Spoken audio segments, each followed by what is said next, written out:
Un importante obiettivo è stato raggiunto dall'amministrazione comunale di Porto Empedocle, come ci comunica l'assessore al ramo Stefania Laporta. Al via rimborsi ai cittadini empedoclini per il servizio di trasporto extraurbano scolastico per gli studenti delle scuole medie superiori residenti nella città marinara per l'anno scolastico 2018-2019. In arrivo anche i fondi del distretto sociosanitario riguardante l'ASACOM, assistenza all'autonomia e comunicazione per i bambini disabili delle scuole empedocline. Volevamo annunciare grandi novità, infatti siamo riusciti per la pubblica istruzione ad assicurare il rimborso alle famiglie che stanno spendendo appunto cifre esose per i propri figli per il trasporto scolastico per gli studenti pendolari delle scuole medie superiori. Lo avevamo annunciato la scorsa estate, avevamo invitato i genitori a presentare le domande,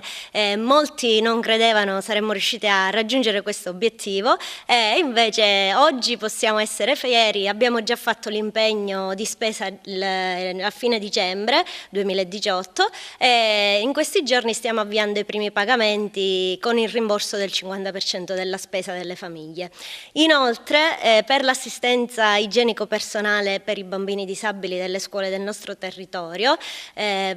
visto che il rimborso avveniva, i voucher avvenivano con dei fondi del distretto sociosanitario che ahimè sono andati in esaurimento, siamo riusciti ad assicurare dal 1° aprile un proseguo del servizio e quindi non avverrà nessuna interruzione per garantire il servizio ai genitori appunto dei bimbi disabili fino a fine anno scolastico in corso. Sono grandi cose, io per questo ringrazio l'amministrazione che ci ha affiancato appunto e ha